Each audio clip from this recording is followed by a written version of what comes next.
ونستعينه ونستغفره ونؤمن به ونتوكل عليه ونعوذ بالله من شرور أنفسنا ومن سيئات أعمالنا من يهده الله فلا مضل له ومن يضلله فلا هادي له ونشهد أن لا إله إلا الله وحده لا شريك له ونشهد أن سيدنا ومولانا محمدا عبده ورسوله صلى الله عليه وعلى آله وأصحابه وسلم تسليما كثيرا كثيرا أما بعد فقد قال الله تبارك وتعالى في القرآن المجيد والفرقان الحميد أعوذ بالله من الشيطان الرجيم بسم الله الرحمن الرحيم قد أفلح المؤمنون الذين هم في صلاتهم خاشعون والذين هم عن اللغو معرضون والذين هم للزكاة فاعلون والذين هم لفروجهم حافظون إلا على أزواجهم أو ما ملكت أيمانهم فإنهم غير ملومين فمن ابتغى وراء ذلك فأولئك هم العادون والذين هم لأماناتهم وعهدهم راعون والذين هم على صلواتهم يحافظون أولئك هم الوارثون الذين يرثون الفردوس هم فيها خالدون صدق الله مولانا العلي العظيم وقال النبي صلى الله عليه وسلم من تواضع لله فقد رفعه الله أو كما قال عليه الصلاة والسلام وصدق رسوله النبي الكريم عمل سے زندگی بنتی ہے جنت بھی جہنم بھی عمل سے زندگی بنتی ہے جنت بھی جہنم بھی یہ خاکی اپنی فطرت میں نہ نوری ہے نہ ناری ہے یہ علامہ اقبال مرحوم نے شعر کہا کہ عمل سے ہی آدمی اپنی زندگی کو جنت اور جہنم کے منزل تک پہنچا سکتا ہے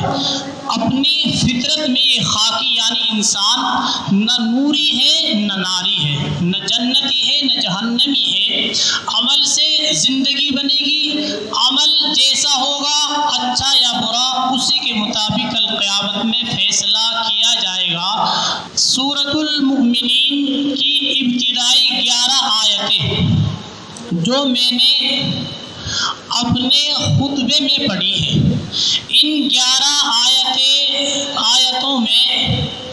ایمان والوں کی چند ایسی صفات بیان کی گئی ہیں جن کے بغیر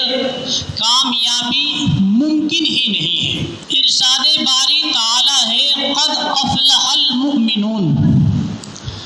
بے شک یقیناً ان ایمان والوں نے کامیابی کامرانی حاصل کر لی الذین هم فی صلاتهم خاشعون پہلی صفت بیان کرتے ہوئے فرمایا جن کی نمازوں میں خشوع و خضوع ہے فرمایا والذین هم عن اللغو معرضون دوسری صفت بیان فرمائی جو لغو اور بیکار باتوں سے لغو اور بیکار کاموں سے دور رہتے ہیں والذین هم للزکاة فاعلون تیسری صفت یہ بیان فرمائی کہ جو زکوٰۃ ادا کرتے ہیں والذین هم لفروجهم حافظون الا على ازواجهم او ما ملكت ايمانهم فانهم غير ملومين چوتھی صفت یہ بیان فرمائی کہ جو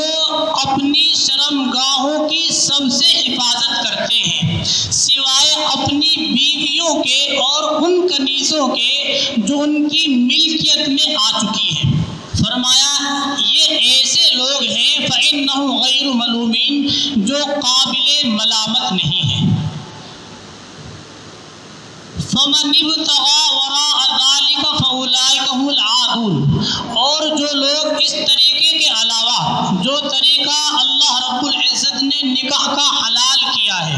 اس طریقے کے علاوہ کوئی دوسرا طریقہ دوسری راہ اختیار کرے گا،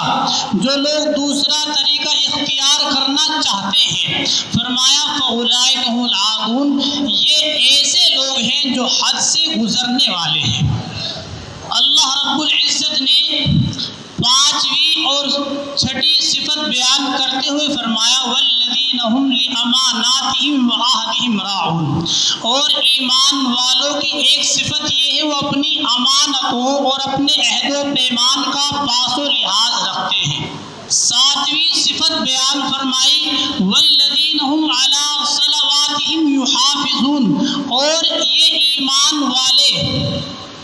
اپنی نمازوں کی پوری نگرانی کرتے ہیں۔ اولئک هم الوارثون الذین یرثون الفردوس، اب ان کا انعام کیا ہوگا ایسے لوگوں کا جن کے اندر یہ 7 صفات موجود ہوں گی، جو ان 7 اوصاف کے حامل ایمان والے ہوں گے۔ فرمایا یہی وہ وارث ہیں جن کو جنت کی میراث ملے گی، ہم فیہا خالدون، اور وہ اس جنت میں ہمیشہ ہمیشہ رہیں گے۔ اللہ رب العزت نے جن و انسان اور تمام مخلوقات کو پیدا کیا۔ اللہ رب العزت خالق و مالک رازق کائنات ہے، جس کا کوئی ساجی اور شریک نہیں ہے۔ وہ انسان کی رگ رگ ہی سے نہیں بلکہ پوری کائنات کے ذرے ذرے سے اچھی طرح واقف ہے۔ اسی قدرت والی ذات نے، اسی خالق دو جہاں نے انسان کی کامیابی کے لیے ان آیت مبارکہ میں اللہ رب العزت اور اس کے رسول صلی اللہ علیہ وسلم پر ایمان کے علاوہ 7 صفات بیان فرمائی ہے۔ اگر کوئی شخص واقعی اور حقیقی معنی میں، علماء فرماتے ہیں، کامیابی چاہتا ہے، کامیاب ہونا چاہتا ہے، تو وہ اپنی فانی دنیاوی زندگی میں موت سے قبل ان 7 صفات کو اپنے اندر پیدا کر لے۔ ان 7 اوصاف کے حامل ایمان والے جنت کے اس حصے کے وارث ہوں گے جو جنت کا اعلیٰ و بلند حصہ ہے، جہاں ہر قسم کا سکون و اطمینان، آرام و سہولت موجود ہے، جہاں ہر قسم کے باغات، نہریں، چمن، گلشن پائی جاتی ہیں، جہاں خواہشوں کی تکمیل ہے، اور جس کو قرآن و سنت میں جنت الفردوس کے نام سے موسوم کیا گیا ہے۔ اور یہی اصل کامیابی ہے۔ علماء فرماتے ہیں جس کے بعد ناکامی، پریشانی، دشواری، مصیبت اور تکلیف نہیں ہوگی۔ لہٰذا ہم کو فانی اور عارضی و محدود خوشحالی کو فلاح اور کامیابی نہیں سمجھنا چاہیے، بلکہ ہمیشہ ہمیشہ کی کامیاب اور کامرام زندگی کے لیے کوشاں رہنا چاہیے۔ یہاں ایمان والوں سے وہ لوگ مراد ہیں جنہوں نے اللہ رب العزت کی وحدانیت کا اقرار کیا، جنہوں نے رسول اکرم صلی اللہ علیہ وسلم کو پیغمبر تسلیم کیا اور آپ علیہ السلام کی تعلیمات پر عمل پیرا ہوئے۔ انسان کی کامیابی کے لیے بنیادی اور پہلی شرط تو یہ ہے کہ وہ اللہ رب العزت پر اور آپ علیہ السلام پر ایمان لائے، اور اس کے بعد انسان کی کامیابی کے لیے جن 7 صفات کو اللہ رب العزت نے 18ویں پارے کی سورۃ المؤمنین میں ذکر فرمایا ہے، ان کی تفصیل کچھ یوں ہے۔ پہلی چیز بیان فرمائی اللہ رب العزت نے، آپ نے ابھی سنا، الذین هم فی صلاتہم خاشعون، کہ ایمان والے، کامیاب ایمان والوں کی پہلی صفت یہ ہے کہ ان کی نمازوں میں خشوع و خضوع دونوں موجود ہے۔ خضوع کسے کہتے ہیں؟ خضوع کے معنی ہے ظاہری اعضاء کو جھکانا، یعنی جسمانی سکون، اور خشوع کے معنی آتے ہیں دل کو عاجزی کے ساتھ نماز کی طرف متوجہ کرنا۔ علماء یہ فرماتے ہیں کہ خشوع و خضوع کے ساتھ نماز پڑھنے کا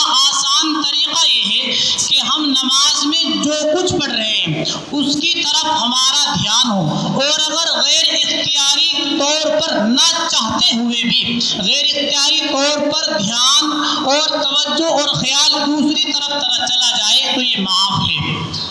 لیکن جو ہی یاد آئے دوبارہ نماز کے الفاظ کی طرف متوجہ ہو جانا چاہیے اور اپنی پوری کوشش یہ رہنی چاہیے کہ نماز کے وقت میں جس وقت نماز ادا کر رہا ہے اس وقت ہمارا دل اللہ رب العزت کی طرف ہو، ہم نماز یہ بھی معلوم ہو ہم نماز کے کس رکن میں ہیں اور ہم کیا پڑھ رہے ہیں۔ چنانچہ اس طرح ہم سبوں کو نماز سکون و اطمینان سے پڑھنی چاہیے، جیسا کہ ایک حضرت ابو ہریرہ رضی اللہ عنہ کی ایک روایت میں ہے کہ آپ علیہ السلام مسجد میں تشریف لائے اور ایک اور صاحب بھی آئے اور انہوں نے آ کر نماز پڑھی، پھر رسول اللہ صلی اللہ علیہ وسلم کے پاس آئے اور آپ علیہ السلام کو سلام کیا۔ اللہ کے پیارے حبیب صلی اللہ علیہ وسلم نے جواب دینے کے بعد ارشاد فرمایا کہ جاؤ دوبارہ نماز پڑھو کیونکہ تم نے نماز ہی نہیں پڑھی۔ وہ گئے، جیسے پہلے نماز پڑھی تھی ویسے ہی نماز پڑھ کر آ گئے اور آ کر آپ علیہ السلام کو سلام کیا۔ آپ علیہ السلام نے ارشاد فرمایا جاؤ نماز پڑھو کیونکہ تم نے نماز نہیں پڑھی۔ اس طرح 3 مرتبہ ہوا۔ ان صاحب نے عرض کیا کہ اس ذات کی قسم جس نے آپ علیہ السلام کو حق کے ساتھ بھیجا ہے، حق کے ساتھ مبعوث فرمایا ہے، میں اس سے اچھی نماز پڑھ ہی نہیں سکتا، چنانچہ آپ علیہ السلام مجھے نماز پڑھنی سکھائیں۔ آپ علیہ السلام نے نماز پڑھنے کا طریقہ بتلایا، فرمایا جب تم نماز کے لیے کھڑے ہو تو تکبیر تحریمہ کہو اور جو کچھ اس کے بعد تم قرآن کریم میں سے پڑھ سکتے ہو وہ پڑھو، پھر رکوع کرو اور رکوع کو اطمینان سے ادا کرو، پھر رکوع سے کھڑے ہو تو اطمینان و سکون سے کھڑے ہو اور پھر سجدہ کرو، سجدہ اطمینان و سکون سے کرو اور سجدے میں بیٹھو یعنی جلسے میں تو وہاں بھی اطمینان و سکون سے بیٹھو۔ ایسا نہ ہو کہ پہلے سجدے سے سر اٹھایا اور اچھی طرح بیٹھ بھی نہیں پائے دوسرے سجدے میں چلے گئے، یعنی جلسہ ہوتا ہے دونوں سجدوں کے درمیان میں جو وقفہ اور بیٹھتے ہیں وہ بھی سکون و اطمینان سے ادا ہونا چاہیے۔ پھر آپ علیہ السلام نے فرمایا یہ سب کام تم اپنی پوری نماز میں کرو۔ اور آپ نے پڑھا ہوگا نماز کے واجبات میں ایک واجب آتا ہے تعدیل ارکان، یعنی نماز کے ہر رکن کو اطمینان چین و سکون سے ادا کرنا۔ عند الاحناف اگر کوئی یوں رکوع میں گیا اور فوراً اٹھ گیا اس کا رکوع ہی ادا نہیں ہوگا، اس لیے کہ تعدیل ارکان ہر رکوع کو اطمینان سے چین و وقار سے ادا کرنا یہ نماز کے واجبات میں سے ہے۔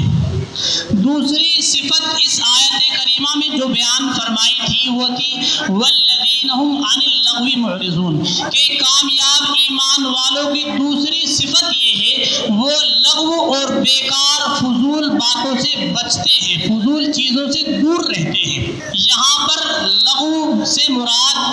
بے فائدہ، فضول لا یعنی لا حاصل، یعنی جس میں کوئی فائدہ نہ ہو، وہ تمام باتیں وہ تمام چیزیں مراد ہیں۔ اور اللہ رب العزت نے اس آیت کریمہ میں یہ ارشاد فرمایا کہ لغو اور بیکار کام کرنا تو درکنار،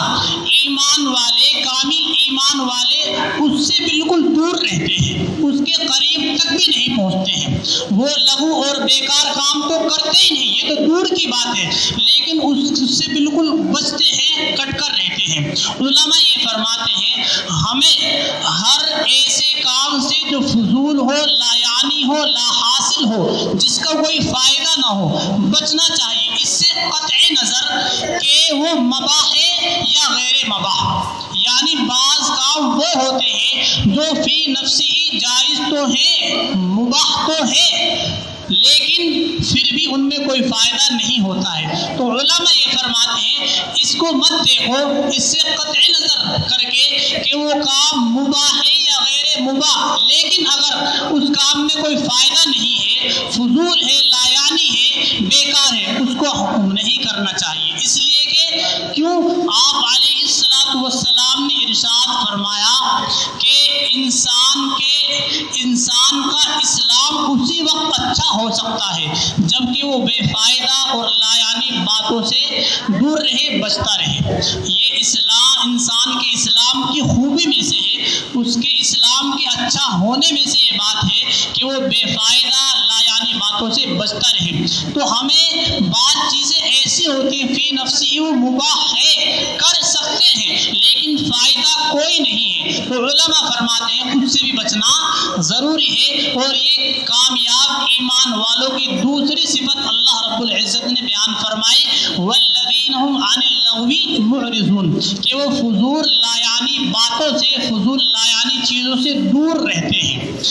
اس آیت کریمہ میں کل 7 صفات بیان فرمائی گئی ہے جن کو قدر تفصیل کے ساتھ میں نے ابھی آپ حضرات کے سامنے 2 بیان فرمائی ہے. انشاءاللہ العزیز باقی جو اوصاف ہیں، باقی جو 5 صفات رہ گئی ہیں وہ انشاءاللہ آئندہ جمعے